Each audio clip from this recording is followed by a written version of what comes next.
Du 10 au 12 octobre dernier, la Savoie accueillait les 22e rencontres vélo et territoire, un réseau de collectivités impliquées dans la promotion des pratiques du vélo. Un réseau à l'origine créé par les départements, puis étendu aux régions et depuis 2018 aux EPCI qui veulent miser sur le vélo comme un vrai mode de déplacement. Et miser sur la sécurité, miser sur les infrastructures et miser bien sûr sur la culture vélo, la pratique vélo. Et là, on voit très bien qu'au regard notamment des contextes écologiques, mais aussi de santé, de bien-être, de ce que tout le monde cherche, je dirais, à bien vivre dans son territoire. Et bien de fait, le vélo apparaît de plus en plus comme une évidence et une solution à beaucoup de problématiques. Une démarche partagée par le département de la Savoie qui compte parmi les membres fondateurs de Vélo et Territoire et qui depuis plus de 15 ans n'a de cesse d'investir dans les infrastructures cyclables. Pour ce qui concerne la Savoie, nous avons près de 100 km de pistes cyclables, 200 km de routes départementales qui ont des bandes cyclables.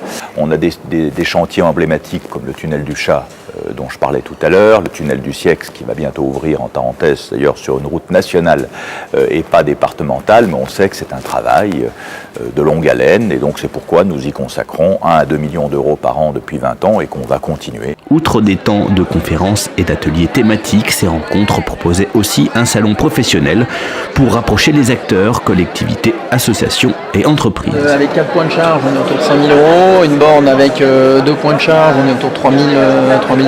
Je suis chargé de mission vélo au département des Vosges. Et donc je viens aux rencontres de Vélo et Territoire pour à la fois échanger les pratiques avec des collègues, pour apprendre sur l'actualité, notamment sur le plan vélo, les possibilités de financement qu'on peut avoir.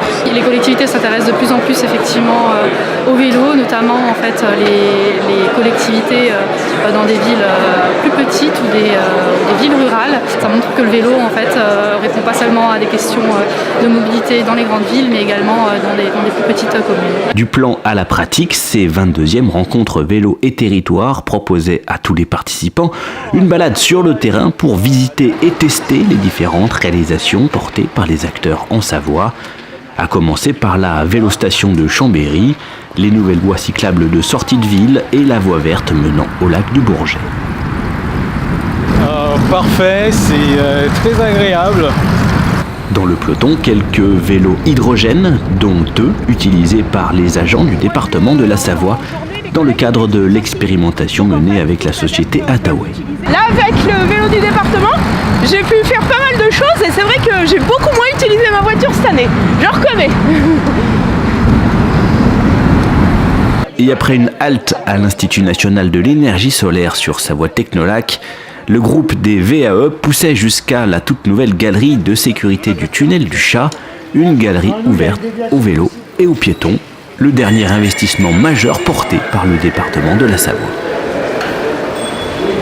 C'est vraiment novateur, c'est vraiment superbe. J'étais en train de chercher les pattes de chat, mais c'est un bel ouvrage, franchement c'est vraiment sympa. Cette dynamique des voies cyclables en Savoie a en partie vu le jour dans le sillage du projet Grand Lac, initié par le département il y a plus de 15 ans, avec depuis une succession de réalisations dédiées aux pratiques du vélo. Il y a des travaux considérables qui ont été engagés sur une dizaine d'années, donc depuis Vaugeland jusqu'à l'entrée d'Aix-les-Bains. En parallèle, à l'époque, et donc il y a 20 ans, l'idée de créer des pistes cyclables, toujours pareil sous l'époque où Michel Barnier était président, donc mettre en avant les pistes cyclables pour le tourisme en particulier, mais aussi pour des situations domicile-trajet.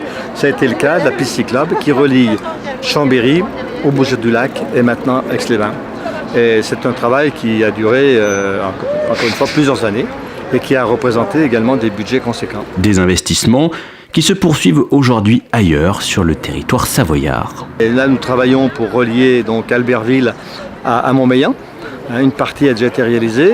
Cette année, il y a une belle tranche qui se réalise sur le secteur de Sainte-Hélène-sur-Isère. Et nous allons poursuivre dans les 3 années prochaines ce travail pour arriver, j'espère, en 2022 sur le secteur de Montmélian, voire Lac-Saint-André. Et là, nous aurons fait la boucle. Les 23e rencontres vélo et territoire se dérouleront l'an prochain à Angers, en lien avec le département du Maine-et-Loire.